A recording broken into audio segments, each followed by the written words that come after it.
Bonsoir, enfin, bon après-midi plutôt. Aujourd'hui, donc, je vais vous présenter quelque chose d'un petit peu particulier parce qu'on a une différence par rapport à beaucoup de gens qui se sont présentés au cours de cette manifestation, c'est qu'on est un ISP. Donc nos problématiques sont complètement différentes, donc je vais vous présenter rapidement qui on est et ce qu'on fait.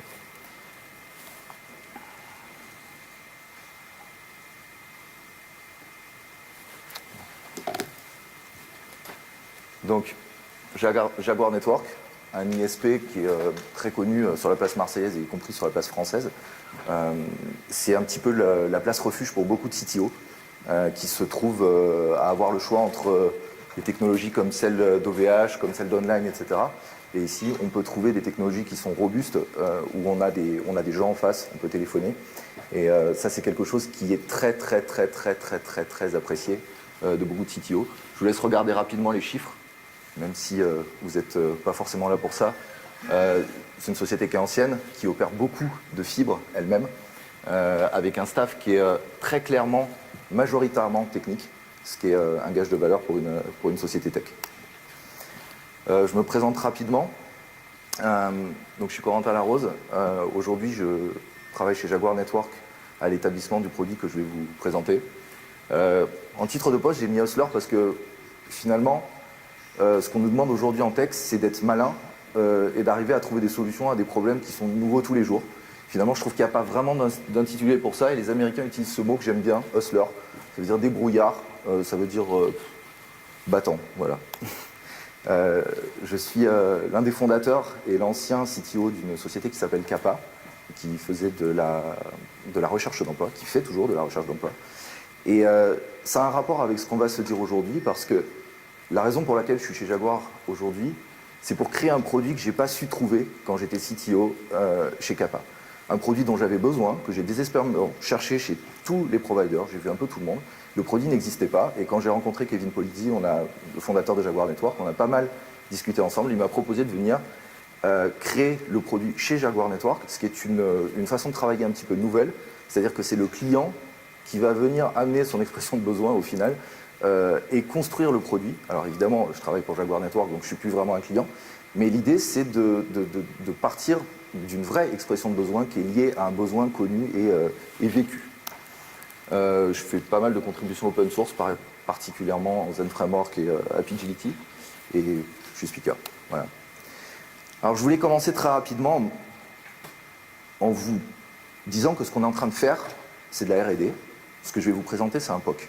On a des clients qui, aujourd'hui, sont chez OVH, utilisent exactement le même type de système que ce qu'on va mettre en place, avec aucun support, à part eux-mêmes, et qui ont aujourd'hui accepté de venir travailler avec nous au développement de ce POC. Donc on a un POC en production, c'est assez intéressant, avec quelques clients dessus. Donc tout ce qu'on va vous dire là, c'est un retour d'expérience, tout est discutable. C'est des choses que dans les derniers mois, on a observé, qu'on a tordu un peu dans tous les sens, et c'est un petit peu la somme de ce qu'on a expérimenté et de ce qu'on voudrait vous présenter comme produit à terme, quand le produit sera GA. Donc, on est clairement dans une problématique multitenant. Pourquoi ? Parce qu'on est un ISP. Donc nous, on n'a pas seulement notre produit à faire tourner, on a également, on a notre produit à nous qui est le SI, et puis on a les produits de tous nos clients.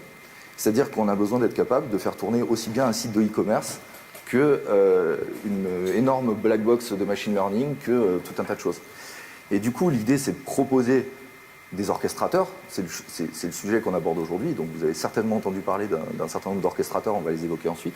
Et en fait, la problématique qu'on a par rapport à un ISP traditionnel qui va vous fournir un serveur sur lequel vous allez faire votre install d'OS, etc., par rapport à un orchestrateur, c'est exactement la même différence que rencontrerait un architecte qui construit une maison ou qui construit un hôtel.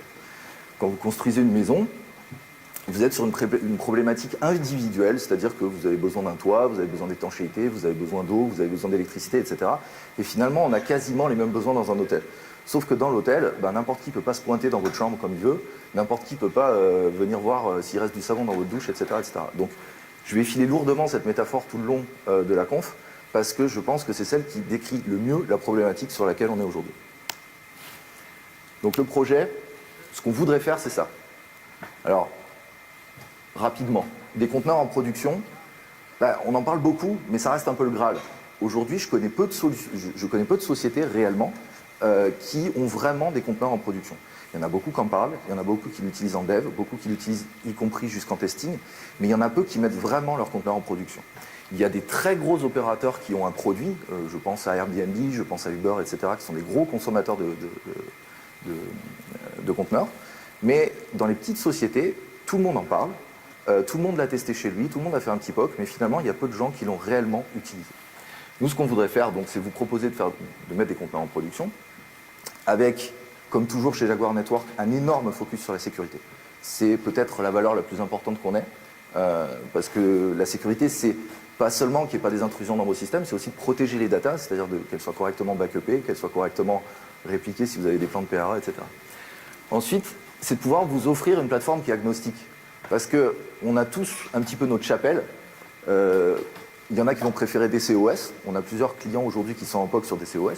Il y en a qui vont jurer que par Kubernetes. Alors il paraît qu'on dit Kubernetes ici dans le coin, mais je vais essayer de m'adapter. Et puis, il y a ceux qui ne jurent que par Rancher.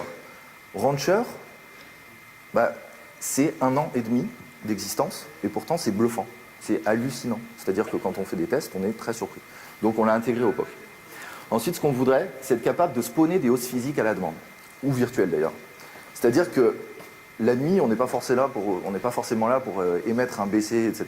L'idée, c'est que vous puissiez venir sur le site, que vous puissiez dire « je veux commander une nouvelle machine », que cette machine boot et vienne se connecter dans votre cluster déjà existant pour vous donner de l'air pour pouvoir lancer de nouvelles VM. Ou, imaginons que vous ayez une tube télé qui marche bien, vous n'allez pas attendre qu'on soit capable de venir spawner la machine à votre place. Donc ça fait partie, c'est un des points importants. L'autoscaling, même histoire, vous avez une tube télé, mais vous n'êtes pas forcément devant votre machine pour aller appuyer sur le petit plus. L'idée, c'est d'être capable de vous fournir des manières d'autoscaler, c'est-à-dire de dire, que ce soit sur le nombre de sessions, sur le processeur, sur l'utilisation RAM, ou tout autre critère qui peuvent être complètement liés à votre modèle économique ou à votre métier. Le multi-DC, c'est important. Et à la fois, c'est un petit peu vous donner la clé de la cage, parce que si on est capable de faire du multi-DC, ça veut dire que vous êtes capable de migrer et de partir de chez nous. Mais je pense que c'est une réalité du marché aujourd'hui. On ne peut pas garder les clients captifs, et on peut les garder captifs que par l'innovation. On n'a pas vraiment de bonne façon de travailler en disant « vous êtes chez nous et vous y resterez ». Donc, on n'a pas peur de faire du multi-DC, et on pense que c'est utile parce qu'il y a des problématiques qu'on n'adressera pas forcément tout de suite. Et finalement, ça peut devenir une force de vous laisser étendre votre DC virtuel chez un concurrent, le temps que nous, on soit capable de proposer une fonctionnalité qu'on n'a pas. Typiquement, ça peut être AWS, ça peut être DigitalOcean ou n'importe qui d'autre. Donc le multi-DC, c'est vous proposer une couche réseau suffisamment solide pour que vous puissiez faire ça. D'ailleurs, vous avez l'hybridation du cloud. Alors ça, pourquoi? Parce que moi, en tant qu'architecte applicatif, je ne sais pas encore mettre mes bases de données dans des conteneurs. Pour plein de raisons, ça ne fonctionne pas comme je voudrais. On commence à faire des choses pas mal, mais je sais que si aujourd'hui je refaisais une start-up, je demanderais à ce que mes bases de données soient toujours sur des serveurs tradis. Et l'idée, c'est donc qu'on ne soit pas totalement isolé d'un système de serveurs traditionnels sur lesquels on peut poser des réplications de bases de données ou des choses comme ça. Hardware agnostique, bon, je ne vais pas vous expliquer, on veut pouvoir faire ça aussi bien sur du bare metal que sur des VM. Encore une fois, il y a des chapelles et il y a des bonnes raisons de faire les choses. Et puis derrière, environnement agnostique, alors ça c'est une petite chose que j'aime bien. Moi j'aime bien pouvoir brancher mon laptop sur la production. Parce que si j'ai envie de faire des tests, on peut faire ça. Alors on en parlera plus tard parce que c'est un peu un troll, mais c'est intéressant. On va commencer le sujet par l'authentification. Alors, il y a un truc pas mal, quand vous rentrez chez vous, vous avez ce genre de système-là qui vous permet de vérifier que c'est bien vous. La voisine qui guette au trou et qui dit « oui, c'est bien Monsieur Larose qui rentre dans sa maison ». C'est pas hyper efficace contre les cambrioleurs, mais bon, voilà. Versus, quand vous arrivez à l'hôtel, on vous demande votre passeport. Donc vous avez prouvé qui vous êtes, authentication. On sait qui vous êtes. À partir de là, le problème, c'est que le réceptionniste de l'hôtel, il sait qui vous êtes, mais il n'est pas capable de dire, à partir seulement de l'information qui vous êtes, où vous avez le droit d'aller dans l'hôtel, ce que vous avez le droit de consommer, etc. Donc, sur DCOS, on va avoir plusieurs types d'authentification. Alors ça, c'est un travail un peu fastidieux, et je pense qu'il y a beaucoup d'entre vous qui seront contents qu'on les fait à votre place. S'il y a des gens qui savent des choses qui ne sont pas là-dedans, n'hésitez pas à lever la main. Encore une fois, on est sur un retour d'expérience et on a peut-être raté des trucs. Parce que voilà, on ne peut pas prétendre être expert sur ces technologies-là en quelques mois. Ce qu'on a vu, c'est que DCOS est capable de nous fournir de l'OAuth, du LDAP, du Microsoft Account, et super intéressant, vous pouvez faire vos plugins et faire du custom. Donc en fait, c'est la porte ouverte à n'importe quel type d'authentication. Ça, c'est très bien. Kubernetes, certificat, HTTP basique, OpenID, et en fait, je ne les ai pas tous mis parce qu'il y en a une pléthore, y compris des trucs que je ne connaissais même pas. Donc ça, je vous invite à aller voir, il y a plein de choses. Et Rancher, assez bien fait, très simple, OAuth et LDAP. Mais finalement, globalement, aujourd'hui, avec ça, vous pouvez faire pas mal de choses. Donc à partir de là, on sait qui vous êtes. On va passer à l'étape suivante, c'est qu'est-ce que vous avez le droit de faire. Globalement, chez vous, vous avez une clé qui vous permet de rentrer chez vous. Et c'est rare, à part le verrou des toilettes ou de la salle de bain, qu'on ferme sa porte de chambre à clé, etc. Ça, c'est la confiance parce que vous êtes chez vous. Maintenant, dans un hôtel, ça ne peut pas être pareil. Et on pourrait croire que ces deux choses-là se ressemblent, elles sont très différentes. L'authentication versus, quand vous êtes chez vous, vous avez la clé très simple et là, vous avez une carte. La particularité de cette carte, c'est qu'à chaque fois qu'un nouveau client vient dans l'hôtel et montre son passeport, elle est reprogrammée.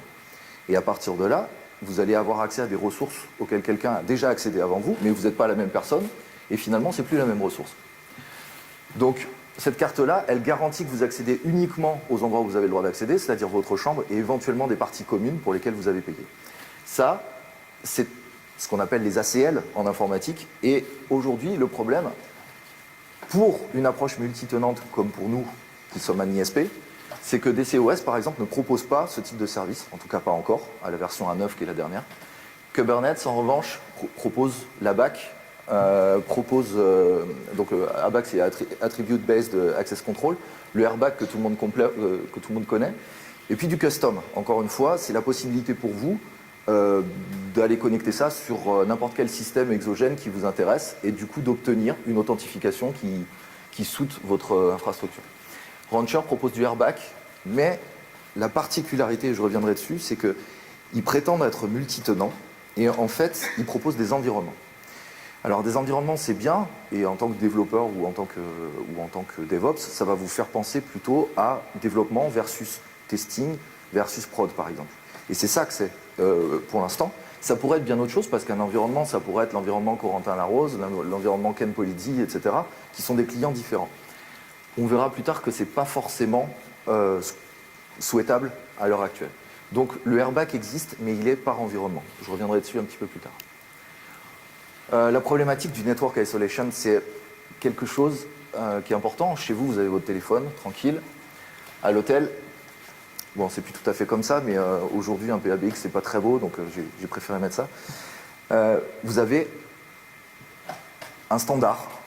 Et ce standard fait que quand quelqu'un vous appelle, il n'aura que vous, et quand vous appelez, vous n'aurez que votre correspondant, et vous n'aurez pas les conversations de la chambre d'à côté, etc., en tout cas en théorie. Ce qui est intéressant là-dedans, c'est toujours la même distinction, c'est que nous, en tant qu'ISP multitenante, on est obligé de vous garantir que les données qui transitent entre votre client et votre serveur, ou n'importe quelle chose de ce genre-là, il n'y a que vous qui les voyez. Alors évidemment, il y a le cryptage, il y a tout un tas de choses, mais entre vos conteneurs, il y a des couches, il y a des overlays de réseau qui sont là, et aujourd'hui, il y a peu de gens qui sont capables d'expliquer comment ça fonctionne, et j'en fais pas partie. C'est quelque chose d'extrêmement compliqué, parce que c'est du réseau qui est assez avancé, et on n'est jamais vraiment sûr d'avoir compris tous les tenants et les aboutissants, et surtout de maîtriser la sécurité de la chose. Donc, pour les solutions qu'on a listées, sur DCOS, il y a un plugin externe qui s'appelle Calico, qui permet de faire, en tout cas, c'est ce qu'ils disent, de l'isolation réseau. Vous avez sur Kubernetes une network policy, donc c'est un des objets composants de network qui vous permet de faire de l'isolation par namespace. Et sur Rancher, vous avez toujours les environnements qui, en théorie, sont supposés vous permettre de faire plus ou moins de l'isolation réseau.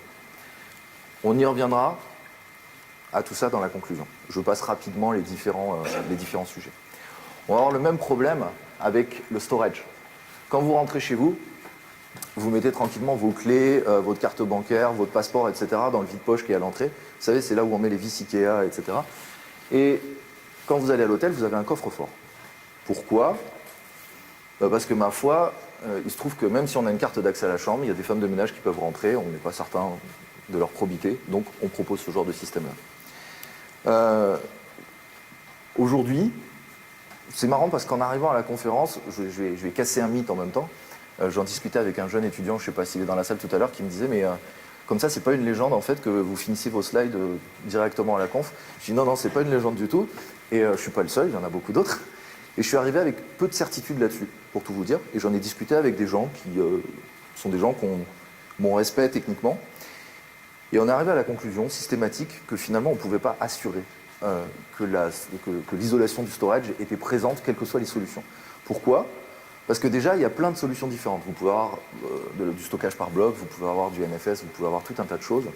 Et déjà, selon les technologies, il y en a qui sont de toute façon impropres à faire de l'isolation. Donc, ça ne marchera pas du tout. Donc, en fait, j'ai choisi de dire qu'on ne pouvait pas considérer, même de près ou de loin, qu'on avait de l'isolation storage dans ces trois produits. Après, encore une fois, on est sur un retour d'expérience. Si quelqu'un a une information contre ça, il peut se lever et en parler.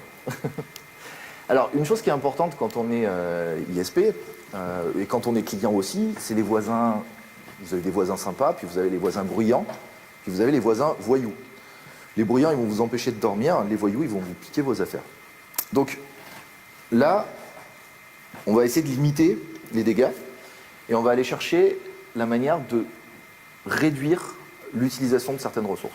Donc encore une fois, à l'EVS, chez vous, vous avez votre cave à liqueur, c'est à vous de voir comment vous consommez. À l'hôtel, le minibar, il ne se remplit pas tout seul. Donc on a vraiment une limitation sur les ressources, clairement.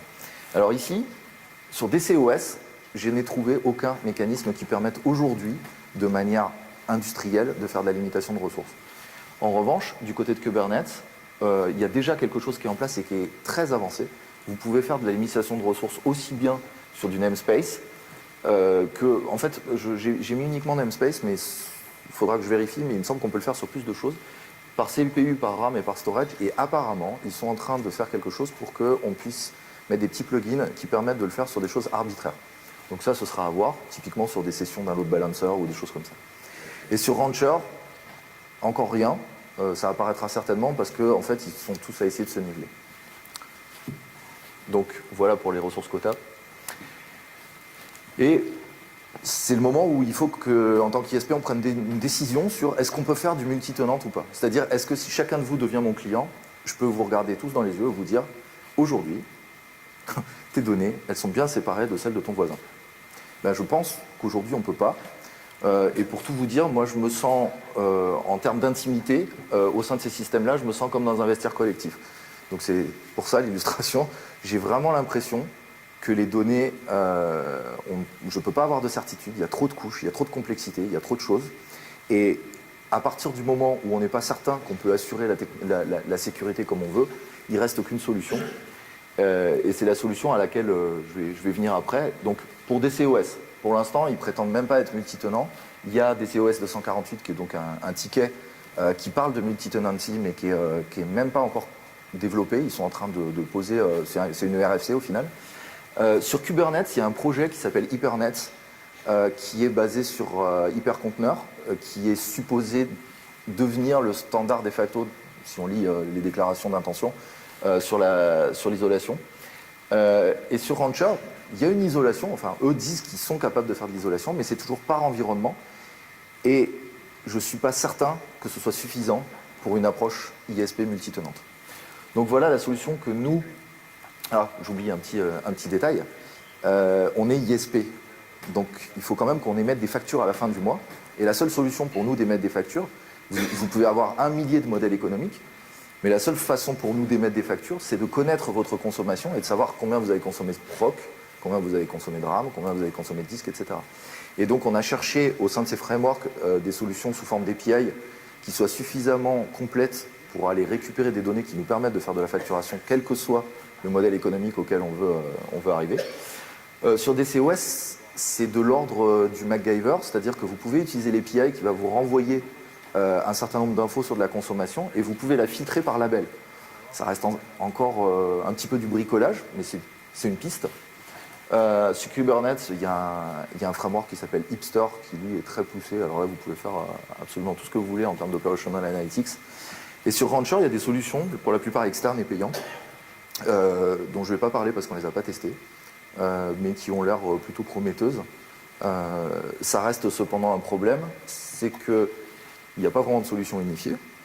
Et on n'est pas capable de dire aujourd'hui, en découpant par des choses très factuelles du type, imaginons sur Kubernetes, dire un client, combien il a consommé. Alors on peut le faire avec Hipster, mais sur DCOS, on ne peut pas le faire. Ça va être compliqué en tout cas. Donc voilà un petit peu l'état de l'art des 3 solutions qu'on a regardées. Et au final, la solution qu'on propose, finalement, on a fait ceinture et bretelle. Et je pense que c'est un peu dans la tradition de Jaguar Network de privilégier la sécurité overall. Et du coup, ce qu'on fait, c'est qu'on va proposer ce type d'outils en private cloud. Ça veut dire quoi? Ça veut dire que comme on pense que le multi-tenancy n'est pas une option valable, on va vous dire très très bien, vous allez avoir chacun votre cloud. Donc peut-être que vous ferez de la multi-tenance en interne dans votre boîte parce que vous avez 4 projets différents. Très bien, tant mieux pour vous. L'idée, c'est de vous proposer donc un private cloud. Donc vous allez avoir des machines qui sont soit des machines physiques, soit des VM. Derrière, c'est du plug and cloud. Alors, voilà. Qu'est-ce que ça veut dire? Ça veut dire que vous allez arriver sur l'interface de Jaguar Network, vous allez commander un serveur ou une VM. Quand elle va booter, elle va récupérer en PXE, à partir de son IP, le système qu'elle doit déployer. Elle va donc déployer un Kubernetes ou un Rancher ou un DCOS, et à ce moment-là, elle va rejoindre le cluster déjà existant ou elle va en fonder un si vous le démarrez. À partir de là, l'intérêt de ça, et c'est ce que je vous expliquais tout à l'heure en introduction, c'est que vous allez avoir la possibilité de venir, y compris en pleine nuit, de booter une machine et d'avoir une nouvelle machine dans votre cluster aussitôt. Et ça, en tant qu'ex-CTO, c'est quelque chose que j'aurais bien aimé parce que les CTO, c'est un peu les gens qui dorment jamais. Et il arrive qu'on ait besoin en pleine nuit d'avoir des machines en plus. Il n'y a pas forcément quelqu'un pour éditer un BC, etc. Donc ça doit passer par Internet, ça doit être quelque chose qui est entièrement automatisé. Donc voilà la solution à laquelle on veut arriver. Comme je vous le disais, ça peut être du bare metal ou du VM ou de la VM selon ce que vous voulez faire. Derrière, évidemment, étant donné qu'on peut avoir des conteneurs qui démarrent, qui se spawnent, qui autoscalent, etc., forcément on fournira des VIP. Le cloisonnement réseau, je vous expliquais tout à l'heure, c'est pour pouvoir faire du multi-DC ou alors éventuellement même intégrer votre société. Si vous avez des datas au sein d'un VPN, vous allez pouvoir rentrer vos machines de la société au sein du même cloud pour faire des copies de données, des déplacements de conteneurs, ce que vous voulez, ou y compris mettre votre environnement de développement connecté avec le reste. Du multi-DC, comme je le disais juste avant, et le laptop as a service, c'est ce que j'évoquais à l'instant, c'est la possibilité de dire vous êtes au bureau, et vous êtes en train de tester une chaîne de conteneurs et vous pouvez l'intégrer dans un des environnements, l'environnement de développement de votre solution, et tester si ça fonctionne en utilisant peut-être des choses que vous ne pouvez pas répliquer localement. Typiquement une base de données de production à lecture seule, là-dessus on pourrait deviser longuement. Donc voilà l'état de la solution telle qu'on la propose. Aujourd'hui donc, pour vous dire où on en est au POC, on est en train de tester avec des clients live. Et l'idée, c'est d'aller le plus vite possible comme toujours, mais on veut être certain que la solution est solide et que les clients avec qui on a choisi un éventail de clients qui sont suffisamment différenciés, qui ont des problématiques suffisamment différentes pour pousser les choses dans leur retranchement et savoir si derrière, ça a un avenir industriel. Alors, rapidement, parce que moi, la raison pour laquelle j'ai rejoint Jaguar Network, c'est ça, c'est pas uniquement un hébergeur. Vous avez un réel amour des startups. Kevin Polizzi et Ken Polizzi sont de passionnés de tech et ils sont là pour soutenir tous les projets. Je les vois, ils vont à toutes les réunions, ils rencontrent tous les entrepreneurs et ils ont toujours un truc pour les aider. Et un truc pour les aider, ça peut être un bâtiment qui va être un incubateur et c'est pas un petit truc. Et ça, je pense que ça mérite d'être signalé parce que c'est quand même un engagement dans la French Tech qui est énorme. Ils sont la locomotive de la French Tech marseillaise. Et du coup, ce que je veux dire par là, c'est que ce produit, on ne le fait pas uniquement pour sortir un nouveau produit, on le fait parce que ça a une utilité pour les startups réelles. C'est pas un nouveau gadget toy techno. Donc voilà, je ne sais pas si là-dessus on pourra en parler si vous avez des questions. Et puis on recrute, classique. On recrute des DevOps, des devs. Et finalement, on recrute des gens qui ont la tête bien faite. C'est-à-dire des gens qui sont capables de sortir d'un problème et qui sont capables de trouver des solutions et d'aimer les problèmes et d'aimer trouver des solutions. Voilà. S'il y a des questions, shoot.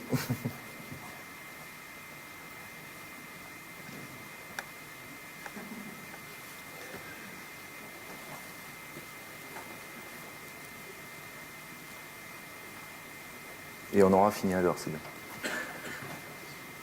Pas de questions? Ça me va.